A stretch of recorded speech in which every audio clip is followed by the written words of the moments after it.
This is Shane Watson here for Priority Boxing Promotions. We're here with once again, and I must say he's on a roll with fights at the moment. Jeff Ofori, how are you, Jeff? All right, Shane, man. How you doing? Yeah, very good. You're like a promoter's dream at the moment. You'll fight anyone, won't you? Literally anyone and everyone, wherever it is as well. Yeah, man, but I have to start getting these W's, man. It's been a while. No, I mean that's usually the consequence that comes with taking very hard Yeah, fights in the away yeah, corner as well, in the away corner. But I yeah. mean, the reason why you keep getting these opportunities, you don't get these opportunities if you're not performing well and good for TV. Because I mean, every single Yeah, one but of the your last fight, I don't think that was a good performance, to be honest. yeah, I mean, I know you was disappointed with your performance. If you want to go a little bit more on that, Yeah, I just felt like I did, cause I was working more on head movement because obviously my last fight, I thought I was getting hit too much. I was working a lot on head movement, but I think I gave up my defense for my offense, and which it cost me a lot in that fight. And it made it a boring fight. Well, I was trying, but too much defense without the offense. I think I'm more of an offensive fighter. yeah. I mean, you showed at times in the O'Hara Davis fight that you could hurt O'Hara. I mean, at one point specifically, you hurt him with a shot. I think it was to the top of the head that you caught him with. And Yeah, I mean, Archer Sharp towards the end of that fight looked hurt a few times as well. I mean, you're showing at this level that you've obviously got power as well. I mean, it's easy to look like you have power at a lower level, but at this level, you look like you've yeah, got power as well. It obviously looks like super featherweight is more your weight as well, yeah, yeah, which you looked very good at, in my opinion. I know you beat yourself up about it a little bit in the Archer Sharp yeah, fight, but I mean, these performances must mean something because they're getting you another big fight and against and probably against your toughest opponent of your career, yeah. Zoltan Zaurbek. That's what I'm hearing. Everybody saying the same thing. So, like I said, I did a tough camp for that fight. Going into that fight, it didn't really take nothing out of me, to be honest, in that fight. So, I've still got that camp with me, and I've continued training. I feel strong. I feel fit. Like you said, this is going to be my strongest opponent on paper, but obviously it's my job to go in there and show that it's not. So he's saying that I'm not leaving no stone unturned. I'm doing everything. I've been to the jungle, met with the gorillas, and it's time to go jungle style. Yeah. Does it frustrate you in a sense, the Archer Sharp? I mean, the sense of the belt that you would have won, the ranking you would have got, and then That, life might have got a bit easier for you after that because obviously you would have potentially been in the home corner for fights after that as well, and that means you can start to dictate a little bit. yeah, I think I let the belt not be in because the whole fight, like I was even thinking about where I was going to take the belt afterwards and everything. I'd already had a vision for everything. So when I got the news of that, it just really, I'm not going to lie, it did affect me. But it's just a learning curve. And I've learned from it, just go and do the business because it is what it is. There's nothing I can do about that. It was out of my hands. So I did what I had to do on my part.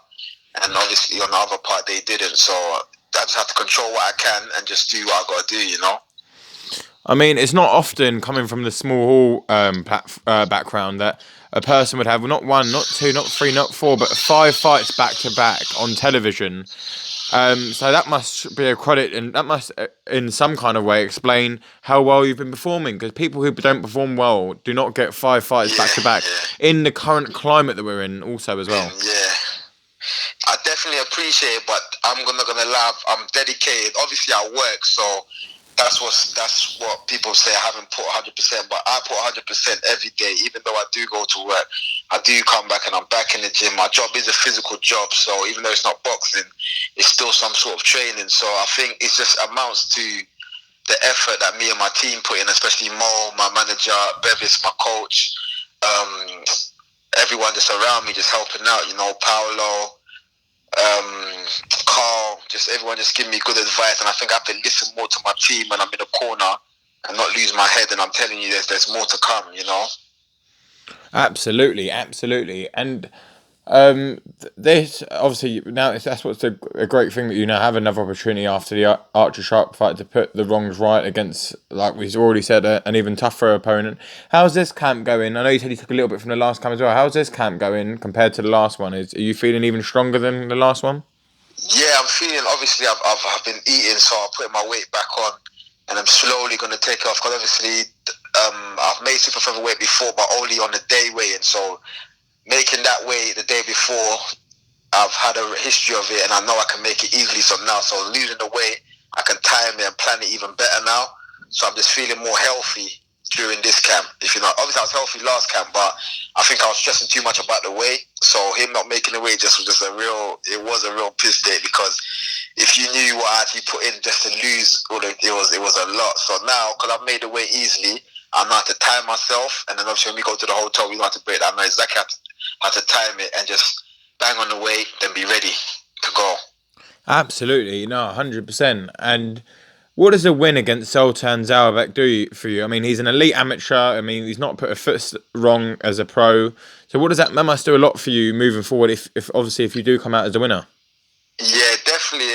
Like you said, you're gonna see. It's gonna be a good fight, because I've watched a few of his fights. He seemed like a boxer puncher. They say he can hit hard, but we'll see when we get in there. And like I said, I'm just gonna go in there, beating him, just show that I'm still here. You know what I'm saying? So obviously, the rematches will start coming out of the woodworks, I reckon. So I just got to do my job, and then rematches will start coming out of the woodworks. I can right my wrongs, and then just continue the career. You know, I'm loving every minute of it. To be honest, like you said, coming from small horse shows, I just take it fight by fight, step by step, and I'm definitely going to keep going.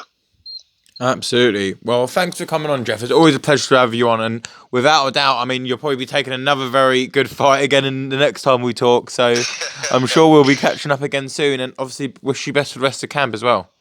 Yeah, I appreciate it, man. Thank you for the call, man. Thank you very much, man. Thank you, Jeff. Thank you.